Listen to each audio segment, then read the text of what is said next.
Welcome back, everybody, to the ForbiddenCast. How you doing? I hope you're doing good. I'm doing fine, if you're wondering. Probably not, but oh boy. Now you're probably wondering, why do I look like Ralph Macchio in The Karate Kid? If you haven't noticed, if you've watched some of my older videos, I usually have longer hair. I got myself a nice little trim. My wonderful little girlfriend. I don't know why I called her little. I'm gonna be on a watch list probably, but my my wonderful girlfriend gave me a little haircut, and she went a little too short. So now my hair is just at this really awkward stage where if I try to put it back in like a ponytail or something like that, there's always this one little strand of hair that comes dangling down in front of my face, and it's really, really, really fucking annoying. So I've opted for this really cool look so I can not have hair in my face. You know, I could have just let it down for the podcast, but you know what? Let's bring it back. Let's bring the headbands back. I just spit. I hope you didn't see that. You also might be wondering, for my super long-time viewers, why can't I see you? Well, simple question. It's a new year. It's we're at episode 50 of the ForbiddenCast, so we've kind of reached a milestone, I think, and I figured why not spice it up a little bit by having an actual visual instead of just the scrolling ForbiddenCast logo going up and down while you listen to my very boring voice speak to you about stupid shit that makes no sense. I'm also going to try to up the quality a little bit on the ForbiddenCast, so, you know, add in extra little funny edits here. The only issue with that for people who are into the older style of my podcast, these videos are going to be kind of shorter than what they used to be. Before, they used to be like a half hour, 20 minutes, sometimes longer. But now they're going to be probably about 15 to 20 minutes, just because the last time I had to edit anything that was longer than 30 minutes with footage, it would have been the Christmas special of the ForbiddenCast, and it took me like fucking forever to do it because I had to restart like 2 times because of all the footage for some reason would like not sync up. Like it would sync up with the audio at parts, but then at other parts it just wouldn't at all, and then the entire thing would just crash on me. It was a fucking process. All right. It took forever. So that's why I'm gonna try not to do that. That's why this time around it's gonna be a lot shorter, and especially if because I'm gonna be doing it this new format where you can actually see me. I think it's also a visual will also help people get more into it, because I mean we're at 115 subscribers now, everybody. Thank you, by the way.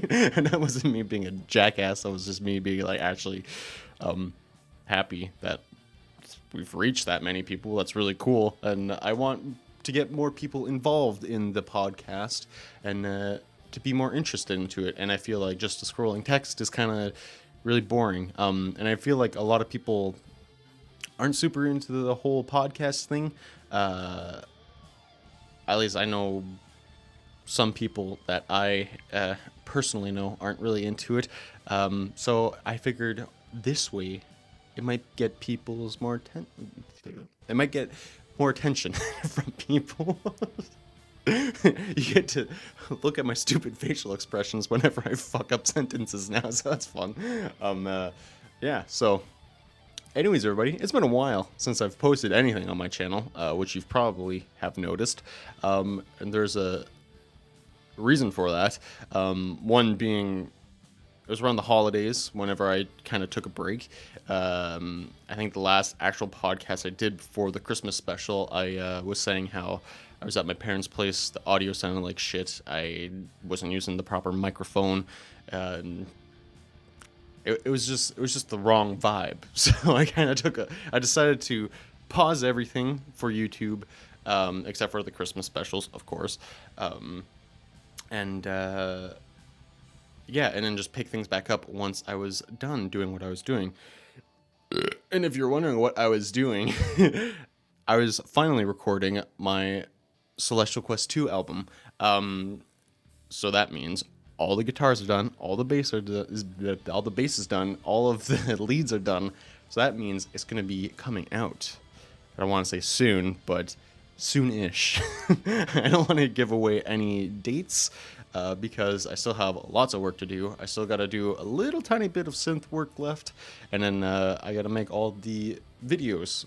Well, not all the videos because not all the songs are going to have videos, but there's going to be some playthrough videos for multiple instruments, not just guitar, so that'll be fun. And then there's a couple of actual videos that I want to do. There's one that's going to come out way later, even probably after the album is done, because it's going to take me forever for what I've got planned in store.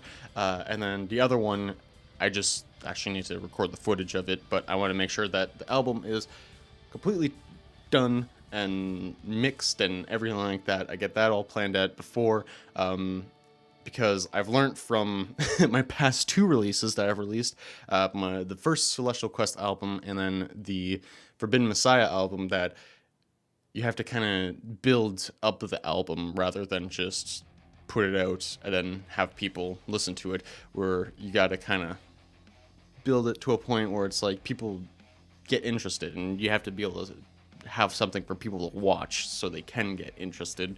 And that's all the fun marketing tips that I can give you. Obviously, I'm not doing a very good job at it, since my last 2 releases probably made like $150. That's still pretty good. I'm not going to complain about that at all. But for 2 albums combined, for how much I sunk into both of them, plus this new one, it is pretty piss poor, and that's completely my fault for not doing anything for them. But yeah, so that's where I've been. Just wrapping this second Celestial Quest album up, which I'm really excited about. It sounds really good. I'm really proud of how it's turning out. I'm really proud of how my mixing skills so far, anyways, have drastically improved, which, by the way, I don't know if anybody noticed, but the ForbiddenCast theme, the original didn't get mixed at all. I kind of like leveled things out so everything's kind of there in the mix, but I didn't actually like mix anything. Like I didn't put any EQ or compression or anything like that on it. Now, if you listen back to it, it has changed.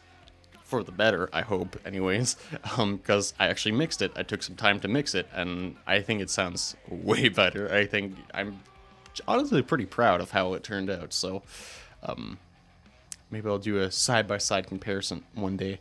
Maybe not. I don't know. We'll see. But yeah. Tell me what you think. Moving on, let's talk about some things that I've missed in the time that I've been away for like the month and a half, I guess. I guess like in total probably would be 2 months, closer to anyways. But yeah, a lot of things did happen in these past few months. First of all, Meatloaf died. That sucks. That's sad. Funny enough, like I think maybe like 4 podcasts ago, before I took my break, I had actually suggested a Meatloaf song. I think it was Bad Out of Hell, or something like that.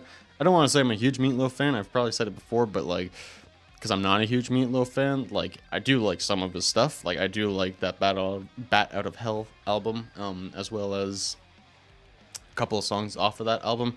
I mean, obviously there's just more Meatloaf songs that are out there that I recognize and I like. But I haven't listened to all his albums, and I don't plan on it. Because there are some rather skippable songs even on his greatest album, which is Bad Out of Hell. But I'm not here to bash the guy. I'm just here to say that it sucks that he's dead. Because he was also in quite a few movies that I've watched that I find his casting very funny. The one that comes to mind the most is obviously Tenacious D in The Pick of Destiny, where he's Jack Black's dad. I think that's beyond funny, and I love his vocal performance in Kickapoo. It's really funny. But yeah, very sad that he died or passed away. Sorry, some people get upset when you say die, even though passing away and dying is the same thing. Just moving on. So unfortunately, another person who had died recently was the founding member, the bass player, and vocalist for the band Budgie, another band who I am quite fond of. I'm not going to say that I've listened to every single one of their albums, but most of the material that they have put out into the world, I was a great big fan of. Most notably their album Don't Turn Your Back on a Friend. That was the album that had Bread Fan, which is famously covered by Metallica, and they have another song in there that I absolutely adore. Kind of hits home in a weird way. Is a song called Parents. It's all about, it's what I would imagine as like a 70s power ballad, kind of, because it's not really a power ballad like Fade to Black or something like that, but it does kind of have the same structure where it comes in really strong, nice and heavy, obviously in its own 70s style way, and then it has like very soft kind of acoustic parts whenever there's verses going on, and then it has a super long, I was gonna say drawn out solo, but it's not drawn out at all. It's like, it fits the song perfectly. The song is about 10 minutes long, and it is going to be the song that I recommend everybody checking out today.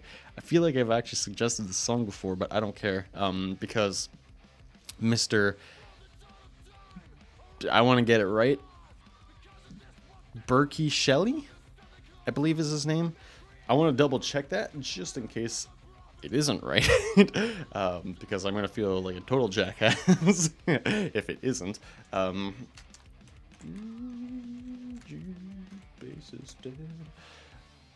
Yeah, Berkey Shelley is his name. Super sad, super bummed out about that, because but I mean, to be fair, Budgie I think was done. I believe they disbanded. I don't think they're still doing tours and everything, but they have tons of material out. They have, I think, an album out almost every single year of like the 70s decade, I believe. Anyways, they also have a bunch of really good songs that came out in the 80s as well. Hold On to Love is one of my favorites by them. I Turn to Stone is a really good one as well. But yeah, so rest in peace to those two lovely gentlemen. Mr. Meatloaf, I don't know what his real name is, and Berkey Shelley. Rest in peace, you lovely couple of men. All right, so now I think we're going to wrap it up for today. Tell me what you think, everybody. If you like this new format of the Forbidden Cast, I'm going to continue to do it this way anyways. I mean, if people really hate it, if if I do get a bunch of views on this and everybody's like, yeah, this sucks, then maybe I'll go back to the way it was. But yeah, I hope you enjoyed it.